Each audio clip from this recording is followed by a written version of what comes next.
महाभारत में जब पांडव अज्ञातवास अपना समाप्त करके वापस लौटे तो भगवान श्री कृष्ण ने उन्हें कहा कि सबसे पहले शांति दूत भेजना चाहिए और कोशिश करनी चाहिए कि शांति से काम हो जाए।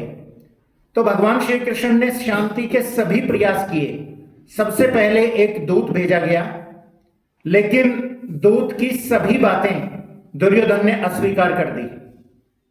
उसके बाद श्री कृष्ण ने फिर भी शांति के प्रयास में कोई कमी नहीं छोड़ी। यानी अगर भगवान श्री कृष्ण कोई काम करते हैं तो 100% पूर्णता के साथ करते हैं। जब वे शांति का प्रस्ताव करते हैं तो उसमें 100% उनके मन में शांति की बात होती है कि शांति हो जानी चाहिए।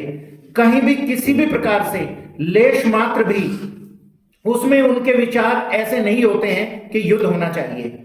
और जब शांति दूत वापस लौट आता है और कहता है कि उन्होंने कोई भी बात मानने से अस्वीकार कर दिया और कोई भी बात वे मानने को तैयार नहीं है, तो भगवान श्री कृष्ण फिर कहते हैं कि अभी भी एक बात बची हुई है कि हो सकता है समझाने में कोई कमी रही हो, इसलिए इस बार शांति दूत बनकर मैं जाऊंगा। और वे तैयार हो जाते हैं।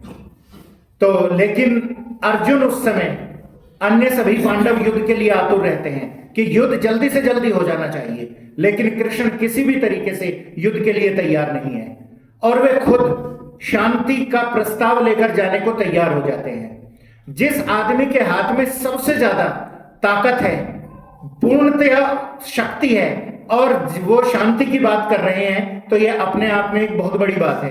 और वे शांति दूत बनकर खुद जाते हैं और उनके जाने के बाद सभी को पता है कि वे दुर्योधन उनको भी अस्वीकार कर देता है और उनकी सभी बातें मानने से इनकार कर देता है।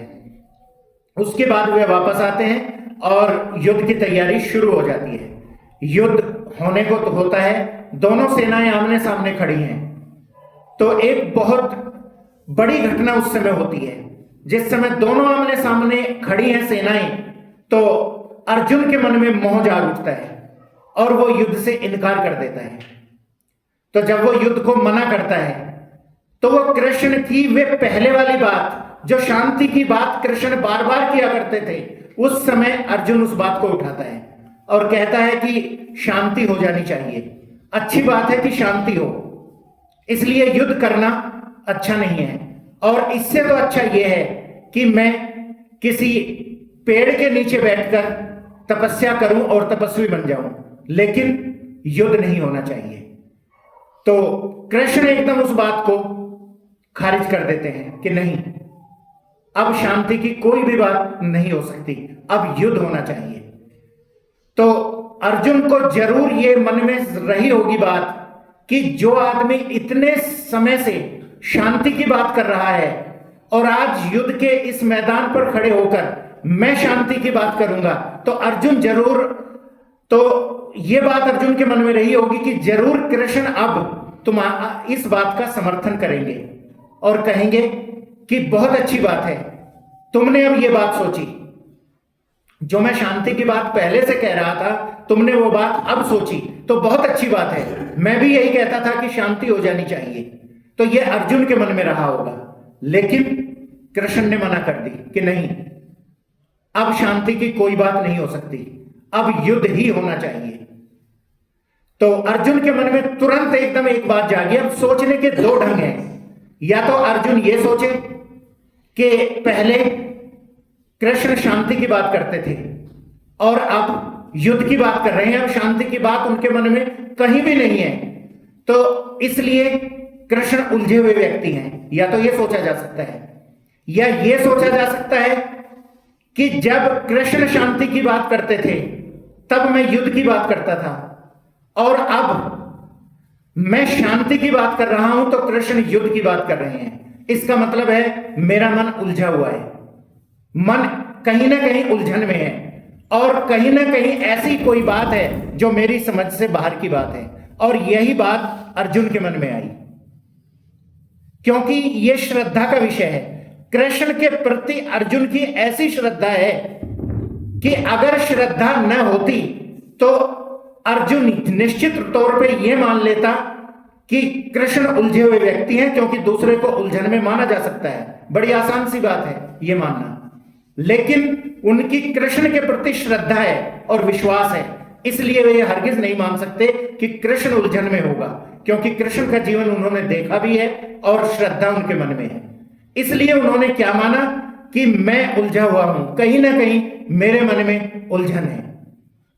क्योंकि जिस समय कृष्ण शांति की बात करते हैं उस समय मैं युद्ध की बात करता हूं, और जब मैं शांति की बात करता हूं तो कृष्ण युद्ध की बात करते हैं। इसलिए कहीं ना कहीं तो मैं गलत हूं, कहीं ना कहीं तो मैं गलत सोच रहा हूं, यानी मेरा मन कहीं ना कहीं उलझन में है। तो इस उलझन को दूर करना चाहिए, और यही बात वो कृष्ण को कहते हैं कि आप मेरे मन के सारथी बन जाइए और मेरे मन के उलझन को दूर करिए। क्योंकि निश्चित तौर पे ये बातें आती हैं कि मन हमेशा बहाने खोज लेता है, बहाने खोजता है इस तरह के कि मैं किसी भी बात से बच जाऊं। और अर्जुन का भी ये बहाना ही था कि वो बचना चाहता था युद्ध से उस समय, इसलिए वो शांति की बात करता था। ऐसा नहीं था कि उसके मन में कोई शांति का बहुत बड़ा विचार या शांति की बात मन में बैठ गई थी, ऐसा बिल्कुल भी नहीं था। हाँ, उसके सगे संबंधी सभी सामने खड़े थे, इसलिए उस समय अर्जुन के मन में बचने की, पलायन करने की एक बात जरूर सामने आ गई थी। इसलिए वो बहाना खोज रहा था कि किसी भी तरह युद्ध से बचकर चला जाऊं, और यदि ऐसा हो जाता तो कुछ समय बाद निश्चित तौर पर अर्जुन के मन में फिर वही दुविधा पैदा होती और वो कभी भी युद्ध के लिए उत्सुक हो सकता था। इसलिए उसने अपने मन का सारथी कृष्ण को बना दिया, और फिर कृष्ण ने इसी बात को ध्यान में रखते हुए पूरी गीता कही। जो गीता निकली वो कृष्ण ने कही जरूर है, लेकिन अर्जुन ने निकलवाई ज्यादा है, और कृष्ण के मुंह से वो गीता निकली पूरी की पूरी, जो एक अमर ग्रंथ बन गई, वो धार्मिक ग्रंथ बन गई पूरी की पूरी। इसीलिए क्योंकि अर्जुन के मन से जो प्रश्न उठे वे सब कृष्ण ने उनके उत्तर दिए और एक बहुत महान ग्रंथ बन गया। तो इसलिए अर्जुन की श्रद्धा और विश्वास, उसका परिणाम ये हुआ कि एक महान ग्रंथ गीता जैसा ग्रंथ बना। तो इसलिए श्रद्धा और विश्वास इस प्रकार होना चाहिए जैसे अर्जुन का। तो आज इसी विषय पर आज का रामकृष्ण वचनामृत का पाठ है, जिसमें श्रद्धा और विश्वास की भी बात है। कीर्तन करते करते श्री रामकृष्ण नृत्य कर रहे हैं, भक्त भी उन्हें घेरकर नाच रहे हैं। कीर्तन समाप्त होने पर श्री रामकृष्ण उत्तर पूर्व वाले बरामदे में टहल रहे हैं। श्री युद्ध हाजरा उसी के उत्तर भाग में बैठे हैं। श्री रामकृष्ण जाकर वहां बैठे, मास्टर भी वहीं बैठे हैं और हाजरा से बातचीत कर रहे हैं। श्री रामकृष्ण ने एक भक्त से पूछा, क्या तुम कोई स्वप्न भी देखते हो? एक भक्त ने कहा, एक अद्भुत स्वप्न मैंने देखा है। यह जगत जल में हो गया है, अनंत जल राशि, कुछ एक नावें तैर रही थी, एकाएक बाढ़ से डूब गई। मैं और कुछ और आदमी एक जहाज पर चढ़े हैं कि इतने में उस अकूल समुद्र के ऊपर से चलते हुए एक ब्राह्मण दिखाई पड़े। मैंने पूछा, आप कैसे जा रहे हैं? ब्राह्मण ने जरा हंसकर कहा, यहाँ कोई तकलीफ नहीं है, जल के नीचे बराबर पुल है। मैंने पूछा, आप कहाँ जा रहे हैं? उन्होंने कहा, भवानीपुर जा रहा हूँ। मैंने कहा, जरा ठहर जाइए, मैं भी आपके साथ चलूंगा। श्री रामकृष्ण ने कहा, यह सब सुनकर मुझे रोमांच हो रहा है।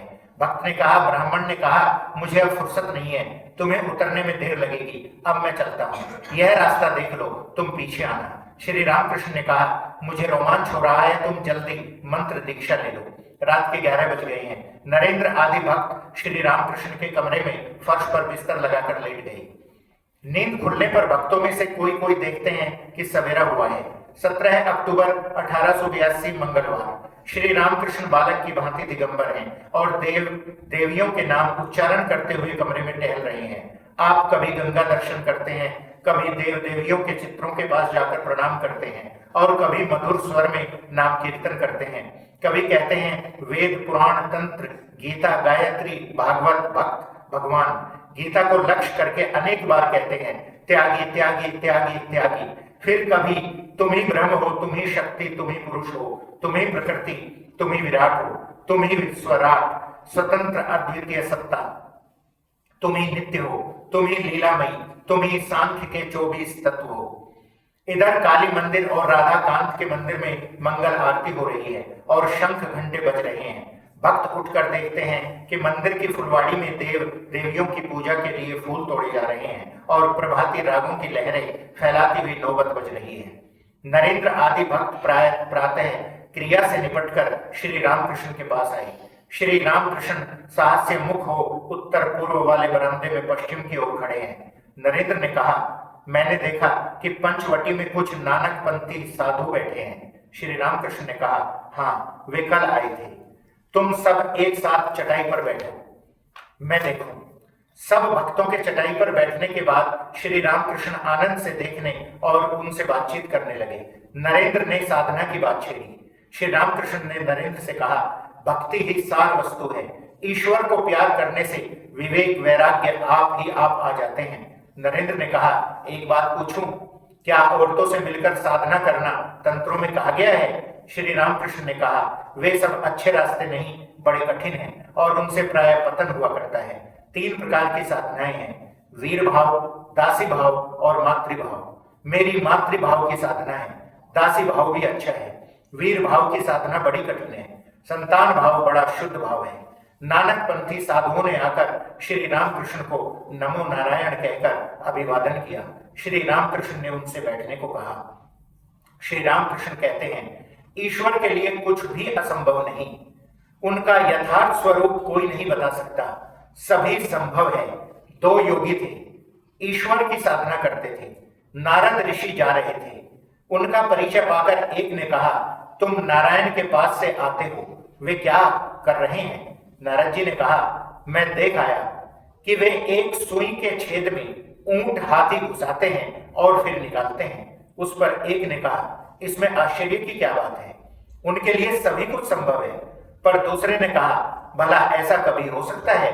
तुम वहां गए ही नहीं। दिन के 9 बजे होंगे। श्री रामकृष्ण अपने कमरे में बैठे हैं। कोनगढ़ से मनोमोहन सब परिवार आए हैं। उन्होंने प्रणाम करके कहा, इन्हें कलकत्ते ले जा रहा हूं।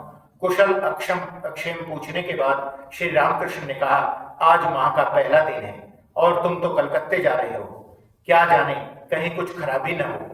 यह कहकर जरा हंसे और दूसरी बात कहने लगे। नरेंद्र और उनके मित्र स्नान करके आए। श्री रामकृष्ण ने व्यग्र होकर नरेंद्र से कहा, जाओ बट के नीचे जाकर ध्यान करो, आसन दो। नरेंद्र और उनके कुछ बाह्य मित्र पंचवटी के नीचे ध्यान कर रहे हैं। करीब 10:30 बजे होंगे। थोड़ी देर में श्री रामकृष्ण वहां आए। मास्टर भी साथ हैं। श्री रामकृष्ण कहते हैं, ध्यान करते समय ईश्वर में डूब जाना चाहिए। ऊपर ऊपर तैरने से क्या पानी के नीचे वाले लाभ मिल सकते हैं? फिर आपने राम प्रसाद का एक गीत गाया जिसका आशय इस प्रकार है, ए मन काली कहकर हृदय रूपी रत्ना करके अथाह जल में डुबकी लगा। यदि 2 ही 4 डुबकियों में धन हाथ न लगा तो भी रत्नाकर शून्य नहीं हो सकता। पूरा दम लेकर एक ऐसी डुबकी लगा कि तो कुल कुंडलनी के पास पहुंच जाए। ए मन, ज्ञान समुद्र में शक्ति रूपी मुक्ताएं पैदा होती हैं। यदि तो शिव की युक्ति के अनुसार भक्ति पूर्वक ढूंढेगा तो उन्हें पा सकेगा। उस समुद्र में काम आदि 6 घड़ियाल हैं जो खाने के लोभ से सदा ही घूमते रहते हैं। तो तू विवेक रूपी हल्दी बदन में चुपड़ ले, उसकी बू से वे तुझे छुएंगे नहीं। कितने ही लाल और मणि उस जल में पड़े हैं। राम प्रसाद का कहना है कि यदि तू कूद पड़ेगा तो तुझे वे सब के सब मिल जाएंगे। धन्यवाद।